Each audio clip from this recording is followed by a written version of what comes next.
할렐루야. 오늘도 살아계신 하나님의 평강이 여러분과 함께 하시기를 주님의 이름으로 간절히 축원합니다. 오늘을 우리는 사순절 넷째 주일을 맞이하고 있습니다. 사순절은 예수 그리스도께서 걸어가신 길을 묵상하는 길이죠. 그렇다면 예수 그리스도께서 걸어가신 길은 어떤 길이었을까요? 우리 뒤편에 보면 예수님께서 한참 걷고 계십니다. 그런데 그냥 걷고 계신 것 아니죠. 십자가를 지고 걸어가고 계십니다. 사순절은 그 어떤 예수님보다도 십자가를 지신 예수님의 고난을 묵상하는 기간입니다. 이 예수님을 관찰하고 묵상하는 것만으로 끝나는 것은 아니라 또한 오늘 우리는 예수님께서 지신 십자가를 나도 지고 함께 예수 그리스도를 따라야 합니다. 마태복음 16장 24절의 말씀입니다.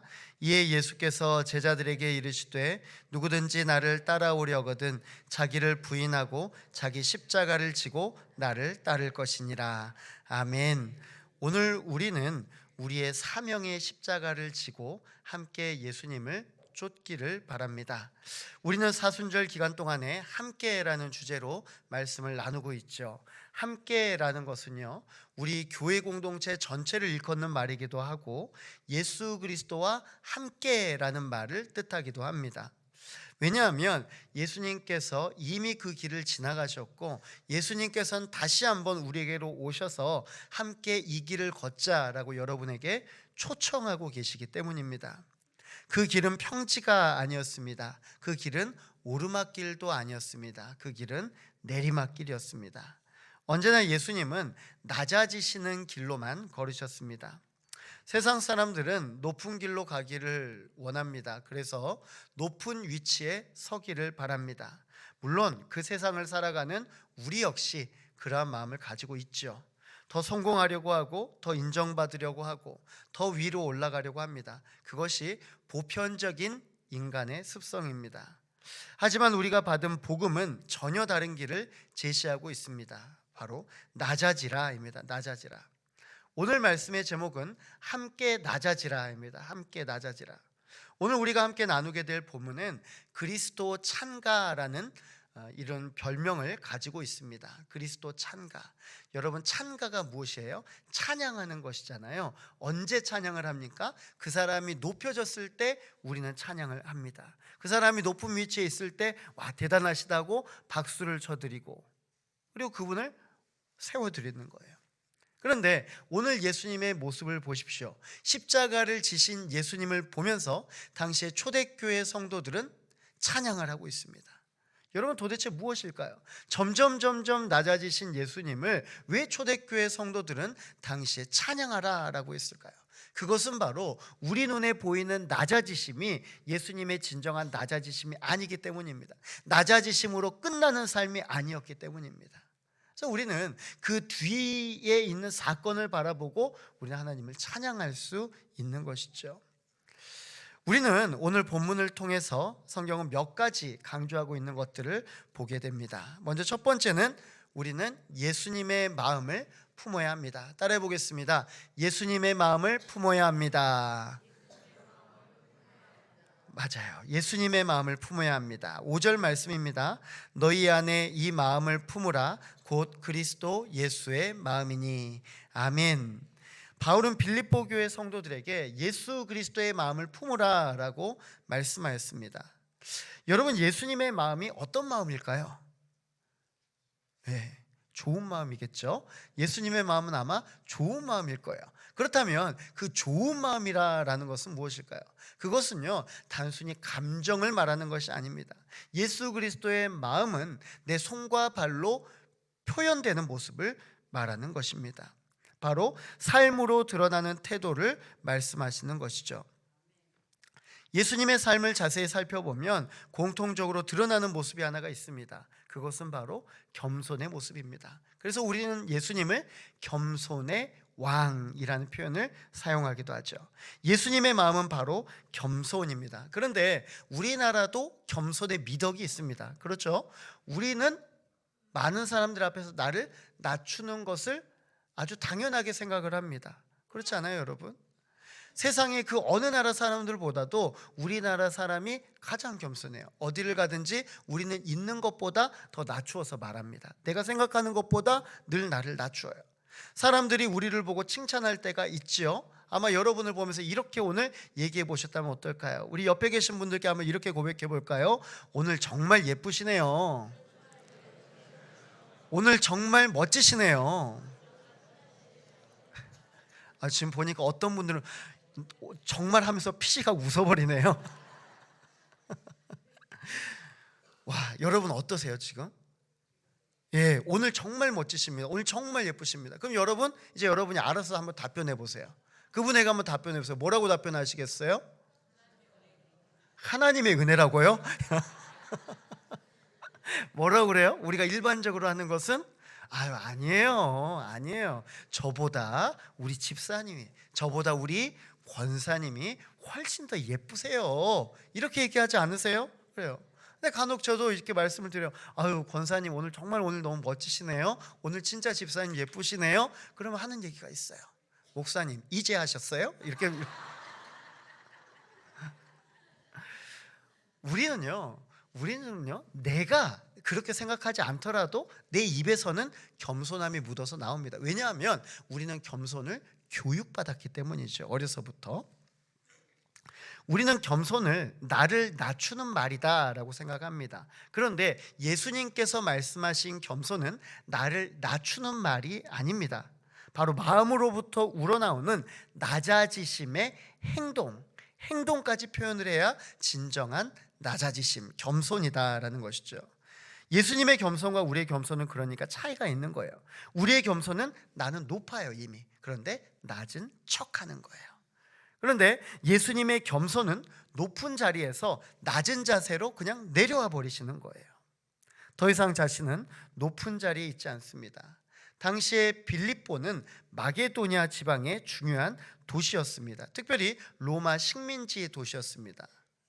로마 식민지 도시로 정하고 이곳에 많은 로마인들이 이제 거주하기를 시작을 합니다. 로마인이 살기 때문에 이 빌립보 도시가 얼마나 커졌겠어요? 잘 정돈이 되고, 그리고 그 가운데 로마법이 제정이 되고, 그리고 그 가운데 로마 문화들이 정착을 하게 됩니다. 그러니까 누가 보더라도 이 빌립보 지역은 로마 지역과 별다를 것이 없는 거예요. 그 건축 양식 그대로 묻어 있는 것입니다. 당시 로마는 전 세계 누구도 함부로 할 수 없는 나라였습니다. 그래서 이 지역 사람들은 자부심이 있었습니다. 식민지 도시에 살아가고 있지만 마치 내가 로마 사람인 것처럼 그렇게 행동했다는 거예요. 그래서 이 사람들은 늘 로마 사람을 바라보았습니다. 로마 사람들이 어떻게 행동하는가 그대로 행동하기를 원했고, 로마 사람들이 말하는 것 그대로 따라하기를 원했어요. 자세히 보니까 두 가지 특징이 있었어요. 뭘 중요하게 생각하는가? 이들이 바로 명예와 지위를 가장 중요하게 생각하더라입니다. 로마 사회에서는 사람들이 끊임없이 더 높은 자리를 추구하였습니다. 따라서 명예를 얻기 위하여서 경쟁하고 지위를 얻기 위하여 싸웠습니다. 그런데 교회 안에서도 이런 높아지려는 문화가 나타나기 시작하는 거예요. 성도들 사이에 다툼과 경쟁이 생겼습니다. 따라서 바울은 이렇게 말씀합니다. 3절입니다. 아무 일에든지 다툼이나 허영으로 하지 말고 오직 겸손한 마음으로 각각 자기보다 남을 낮게 여기고. 아멘. 성경은 아무 일에든지 다툼이나 허영으로 하지 말고 라고 말씀합니다. 여러분, 그 기독교적 중에 고전 있죠. 고전. 존 버년의 철로역정, 이 책 읽어보신 분들 계실 거예요. 그런데 이 책에 보면 한 장소가 등장합니다. 바로 허영시장이라는 곳이에요. 허영시장. 크리스찬이라는 사람과 믿음이라는 사람이 있는데, 이 사람이 길을 가다가 이제 허영시장에 지나치게 됩니다. 이 시장은 세상의 허영과 욕망을 상징하는 장소입니다. 근데 이 시장은 5일마다 열리는 그런 장이 아니었어요. 매일매일 365일 열리는 장이었어요. 그러니까 언제든지 내가 사고자 하면 그냥 가서 사면 되는 거예요. 언제나 허영시장은 열려있기 때문에 그렇죠. 그렇다면 허영시장에 있는 것은 무엇일까요? 그곳에 보니까 그곳에는 물질과 재산이 있었습니다. 금, 은, 보석, 값비싼 옷, 집, 토지, 재산 다 이곳에서 살 수 있었어요. 그리고 그곳에서는 쾌락과 즐거움이 있었습니다. 놀이와 오락과 향락과 술과 파티가 있었습니다. 또한 인간의 욕망도 있었습니다. 명예, 지위, 권력, 인기, 명성. 그러니까 이 세상에서 사람들이 원하는 모든 것은 이 허영시장에서 거래가 되고 있었다라는 것이죠. 그런데 이제 이 두 명의 순례자, 크리스찬과 믿음이라는 사람이 시장에 들어가자마자 문제가 생깁니다. 왜냐하면 이 크리스천과 믿음이라는 사람은 이 허영시장에 있는 것에 관심도 없어요. 관심도 없어요. 그냥 와서 지나가고만 싶은 것입니다. 근데 옆에 있는 상인들이 어때요? 자신의 물건 사달라고 할 것 아닙니까? 우리 물건 좀 봐달라고, 이 물건 좀 봐달라고. 그런데 이때 크리스찬과 믿음이라는 사람이 보았던 것은 허영시장에 널려있는 물건들이 아니라 하늘만 바라보았다라고. 사람들이 묻습니다. 도대체 무엇을 사고 싶습니까? 그랬더니 이 크리스찬과 믿음이 이렇게 대답해요. 나는 진리를 사고 싶습니다. 진리. 그런데요, 허영시장에 없는 것이 하나가 있었는데 그것이 바로 진리였다라는 거죠. 여러분, 진리는 예수 그리스도인 줄로 믿습니다. 예수 그리스도가 그 허영시장에 없었던 거예요. 크리스천과 믿음은 시장의 물건들은 거들떠보지도 않았습니다. 사람들은 화려한 물건을 보여주었지만 이들은 그냥 지나쳐 버렸습니다. 또한 시장의 언어를 이들은 사용하지도 않았습니다. 시장 사람들은 세속적인 말들을 사용하였습니다. 그런데 이 크리스찬과 믿음이란 사람은 하늘의 언어를 사용하였습니다. 사람들이 보기에 크리스찬과 믿음은 이상한 사람이었습니다. 그리고 시장의 옷을 입지도 않았습니다. 사람들은 화려한 옷을 좋아합니다. 너도 나도 화려한 옷을 입고 허영시장에 나타났습니다. 그런데 크리스천과 믿음은 그 화려한 옷을 입지 않았습니다. 그저 순례자의 옷, 초라한 옷을 입고 그곳을 지나갔던 것이죠. 이제 사람들이 그들의 행동을 바꿉니다. 오히려 이들을 손가락질하고 조롱하기 시작을 합니다. 사람들은 이제 크리스천과 믿음을 싫어하게 되었습니다. 결국 이 두 사람은 재판을 받게 됩니다. 그 중에서 믿음이 순교를 당하게 되죠. 근데 크리스천은 혼자 살아가는 것이 아니었습니다. 바로 그 허영시장에서 한 사람이 갑자기 등장하는데 그 사람이 무엇이냐면 바로 희망, 다른 말로는 소망입니다. 사랑하는 성도 여러분, 우리는 예수 그리스도의 죽음을 생각하며 지금 이 시간을 보내고 있습니다. 그런데 이 사순절의 기간 동안에 우리가 꼭 기억해야 될 것은 무엇이냐면 예수 그리스도의 죽으심 이후에 예수 그리스도의 부활이라는 소망이 있다는 것입니다. 그래서 우리는 오늘 살아갈 때 바로 소망을 가지고 살아가는 사람이 되어야 한다라는 것이죠. 당시 빌립보 교회가 있던 로마 교회는 바로 허영시장과 같은 세상이었습니다. 세상의 명예와 지위와 권력과 성공, 사람들은 그것을 얻기 위하여서 경쟁하였습니다. 그러나 바울은 오늘 이렇게 말합니다. 아무 일에든지 다툼이나 허영으로 하지 말고, 예수님의 길은 허영의 길이 아니라 겸손의 길이고 낮아짐의 길이기 때문이다 라는 것이죠. 우리는 겸손하지 않을 때 높아지려고 합니다. 그렇지 않습니까, 여러분? 그러다 보면 다투고 세상의 허영의 길, 그러니까 높아지려는 길로만 향하게 되는 것이죠.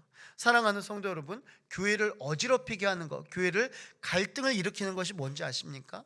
바로 내가 높아지려고 하는 마음. 내가 높아지려고 하는 마음이 있을 때 교회는 반드시 갈등이 생깁니다. 교회는요, 섬김의 공동체입니다. 교회가 세상에서 칭송을 받았을 때는 언제나 낮아짐의 자세로 사람들을 섬겼을 때입니다. 그런데 교회가 국교화가 되기 시작하자 그때부터 교회는 세상에 지탄을 받는 대상이 되었습니다. 왜냐하면 교회는 점점 군림하려고 했기 때문이죠. 교회 안에서 자신을 과시하고자 하는 마음이 생기면 교회는 반드시 갈등이 생기게 되는 것입니다. 하지만 반대로 그리스도인이 낮아지기를 원하면, 그렇게 시작하면 그때부터 교회는 은혜가 흐르기 시작하는 줄로 믿습니다. 바울은 오늘 말씀합니다. 너희 안에 이 마음을 품으라. 곧 그리스도 예수의 마음이니. 그리스도 예수의 마음이니. 여러분, 그리스도의 마음을 세상 사람들이 알 수 있을까요, 없을까요? 세상 사람들 알 수가 없어요. 왜냐하면 경험해 보지 못했기 때문입니다. 세상에서는 도무지 알 수 없는 그 마음, 예수 그리스도의 마음, 너희 안에 이 마음을 품으라 라는 것은 애초에 세상 사람들을 두고 하는 말이 아닙니다. 너희 안에입니다. 너희 안에, 그리스도인 안에, 당시에 빌립보 교회 성도님들 그들 안에, 오늘 무학교회 성도님들 안에 이 마음을 품으라. 그것이 바로 예수 그리스도의 마음인 줄로 믿습니다. 그리스도인만이 예수 그리스도의 낮아지심의 의미를 알 수가 있습니다. 왜냐하면 우리는 그 예수 그리스도의 낮아지심으로 인해서 우리가 구원함을 입었기 때문이지요. 세상 사람들은 절대 이해하지 못하지만 우리는 결코 잊지 말아야 될 것, 그것이 바로 예수 그리스도의 마음, 바로 낮아지심이라는 겁니다. 두 번째입니다. 예수님은 가장 높은 자리에서 가장 낮은 자리로 내려오셨습니다. 우리 6절의 말씀 함께 봅니다. 그는 근본 하나님의 본체시나 하나님과 동등됨을 취할 것으로 여기지 아니하시고. 아멘. 예수님은 역사적 예수입니다. 그래서 어느 출판사에서는 예수님을 위인으로 규정을 하고 예수님의 생애를 책으로 기록하기도 하였습니다. 하지만 예수님은 위인이 아닙니다. 예수님은 하나님이십니다. 예수님은 하나님으로 이 땅에 오셨습니다. 우리를 위해 죽으시고 부활하셨고 승천하여 주셨습니다. 그런데 그 모습이 세상 사람들이 원하는 모습이 아니었죠. 언제나 낮은 자리로 오셨기 때문에 예수님이 도드라 보이지 않았고 높아 보이지 않았던 것입니다. 그 예수님께서는 낮은 우리를 위하여서 이 땅에 내려오셨습니다. 이것을 바로 성경은 긍휼이라고 합니다. 여러분, 우리가 지난 주일에 긍휼에 대해서 말씀을 함께 나누었었죠. 영어로 긍휼을 이것이라고 합니다 라고 했는데 혹시 기억하시나요? 오, 대단하세요. 맞아요. 컴패션이에요. 컴패션. 함께 낮아지심. 함께 낮아진다라는 것은 내가 높은 자리에서 높은 마음을 가지고 낮아지는 척하는 말로 위로하는 것이 아니라 이제 내가 직접 그 자리에 나아가서 낮아짐으로 함께하는 것입니다. 이 땅에 오신 예수님의 모습은 사람이 기대한 모습이 아니었습니다. 7절의 말씀입니다. 오히려 자기를 비워 종의 형체를 가지사 사람들과 같이 되셨고. 아멘. 여기에서 자기를 비웠다라는 것은요, 헬라어로 케노시스라고 합니다. 케노시스. 근데 이 케노시스, 이것이 무엇이냐면 우리가 내려놓음, 이 내려놓음을 뜻하는 말이에요. 케노시스, 내려놓음. 근데 이 내려놓음을 넘어서 이제 어디까지 내려가느냐? 바로 낮아지심.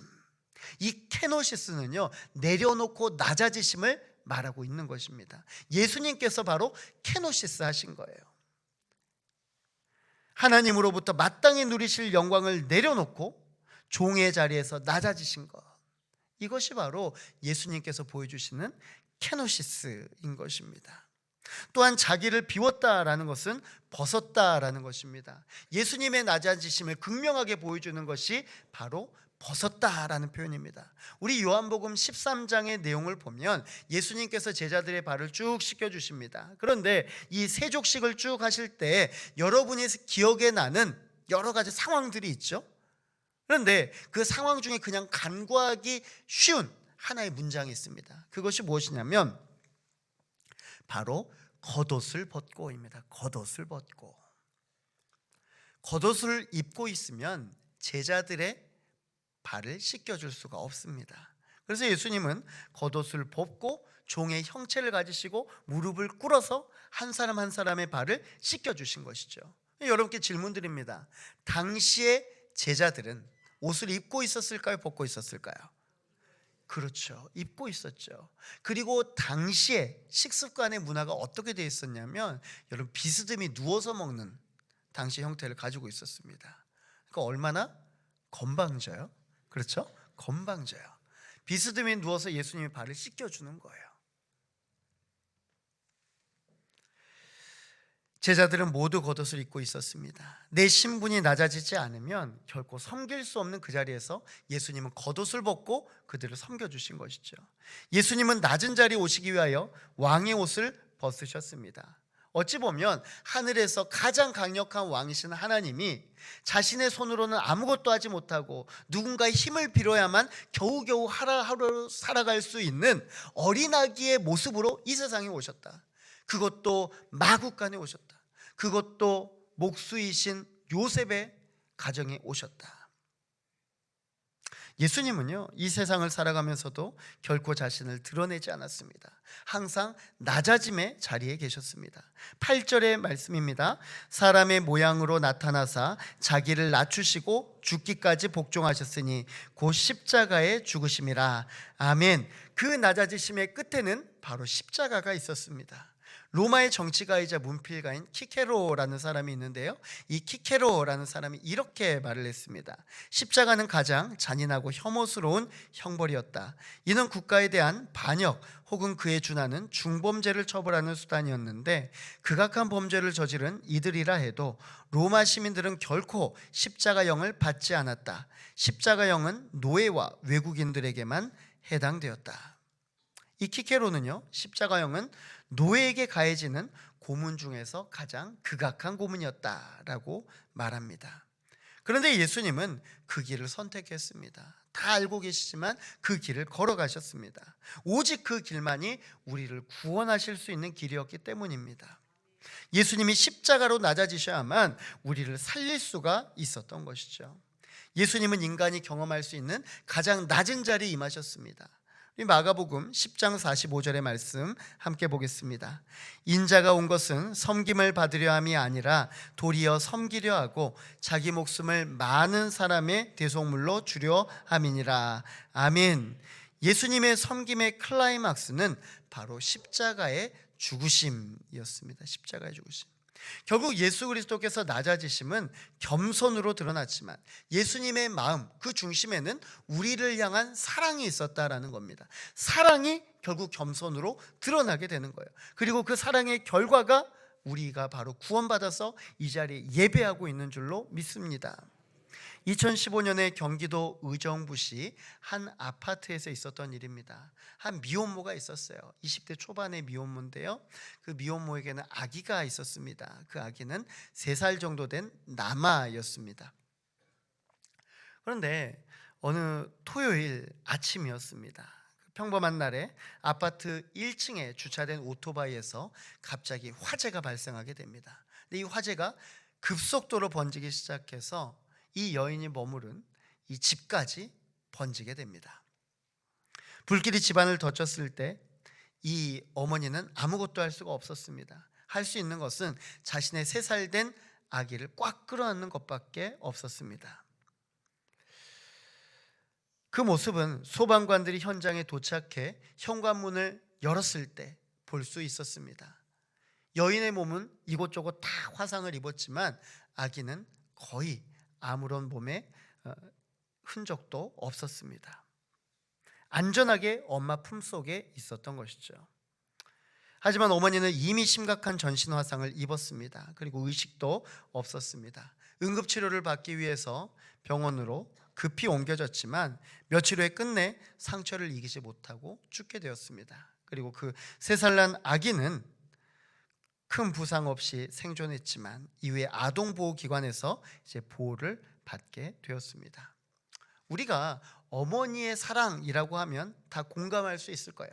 내가 받은 사랑이기도 하고 내가 주는 사랑이기도 하기 때문입니다. 그런데요, 사실 이 어머니의 사연은 여기서 끝나는 것이 아니에요. 이 어머니는요 2번의 버림을 받았습니다. 첫 번째는 자신을 낳아준 부모에게 버림을 받았습니다. 그리고 이후에 이제 입양이 되었는데 그 입양 과정에서 또다시 버림을 당했습니다. 그래서 이 여인은 홀로 이 세상을 살아갔던 거예요. 그러다가 아기가 생기게 되고, 그리고 그 아기를 자신이 사랑할 수 있는 가장 최대치로 사랑해 주었던 것입니다. 여러분, 사랑을 받으면요 사랑해 줄 수 있어요. 그런데 사랑을 받지 않으면 사랑해 줄 수가 없습니다. 그런데 이토록 사랑했다라는 것은 자신이 사랑해 줄 수 있는 모든 것을 다 동원해서 사랑했다라는 겁니다. 근데 그 사랑의 끝이 무엇입니까? 자신의 아기를 대신해서 자신이 죽는 것이었습니다. 예수님은 우리를 사랑하심으로 세상에서 낮아지셨습니다. 매 순간마다 몸을 쳐 복종하셨습니다. 하나님 앞에 기도하였습니다. 때로는 이 잔을 내게서 옮기시옵소서 하나님 앞에 자신의 속마음을 비추기도 하였습니다. 하지만 그때마다 다시 마음을 고치셨습니다. 하지만 주님의 뜻이라면, 하나님의 뜻이라면 내 뜻대로 하지 마시고 주 뜻대로 하게 주시옵소서. 예수님은 우리를 사랑하시기 때문에 마지막까지 낮아지심의 길을 향하였습니다. 자신을 낳아준 부모와 자신을 길러준 부모의 사랑을 알지도 못하지만 마지막까지 그 자녀를 키웠던, 그 자녀를 품었던 그 어머니의 마음을 생각해 보십시오. 여러분, 그들과 우리를 비교해 보십시오. 우리는 이미 사랑받은 자입니다. 예수 그리스도의 사랑을 받았습니다. 그렇다면 오늘 내가 그 받은 사랑을 느끼면서 그저 예수님 감사합니다, 예수님 사랑합니다, 이 고백으로 끝나서야 될까요? 오늘 성경은 그렇게 말씀하고 있지 않습니다. 오히려 우리는 그 예수 그리스도의 처절한 마음을 알고 우리도 낮은 자리로 임어야 된다라고 말씀하고 있는 것이죠. 우리는 예수님의 낮아지심이 우리를 향한 사랑의 결정체였다라는 것을 다시 보게 되는 것입니다. 세 번째입니다. 하나님은 낮아지신 예수님을 높여주셨습니다. 여러분, 언제나 인생에는 반전이 있죠. 영화도 반전이 있어야 재밌습니다. 예수님께서 낮아지심 그리고 십자가의 죽으심으로 끝났다면 이것은 지금까지 우리에게 성경으로 읽혀지지 않았을 것입니다. 그런데 그 이후의 사건이 모든 것을 확증을 하게 되었습니다. 이제 하나님께서 일하시게 되신 것이죠. 9절의 말씀입니다. 이러므로 하나님이 그를 지극히 높여 모든 이름 위에 뛰어난 이름을 주사. 아멘. 성경은 이러므로 라고 말씀하십니다. 이러므로 라는 것은 무엇이냐면 예수님이 낮아지셨기 때문에 이라는 말씀입니다. 예수님이 낮아지시지 않으셨다면 일어나지 않을 일이 예수님이 스스로 낮아지셨기 때문에 이제 하나님께서 일하시기 시작한 것입니다. 여러분, 예수님께서 십자가에 달려 돌아가실 때 사람들이 어떻게 했습니까? 예수님의 홍포를 벗겼습니다. 예수님의 홍포를 찢었습니다. 서로 나누어 가졌습니다. 예수님께 침을 뱉었습니다. 예수님의 머리 위에 가시면류관을 씌웠습니다. 그리고 십자가 맨 위쪽에는 자칭 유대인의 왕이라는 팻말을 달았습니다. 온갖 조롱을 죽어가는 사람에게 한 것이죠.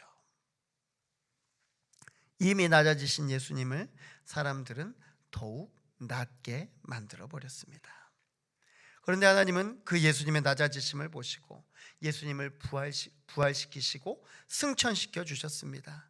그리고 무너지신 예수님의 지위를 다시 높여주었습니다. 바로 만왕의 왕이 되게 하신 것이죠. 모든 이름 위에 뛰어난 이름을 주사. 여러분, 모든 이름 위에 뛰어난 이름을 주사. 그분이 바로 만왕의 왕이신 예수 그리스도이신 줄로 믿습니다. 예수 그리스도가 세상에 있을 때는 사람들은 그저 낮아지신 그 사람 그대로 바라보았습니다. 하지만 이제 다시 오실 예수님, 부활하신 예수님은 이전과는 완전히 다른 예수님이었습니다. 높임 받으실 예수님. 그리고 이전에 앉으셨던 하늘 보좌에 다시 앉으셨다라고 말씀합니다. 근데 그냥 앉으신 것이 아니에요, 여러분.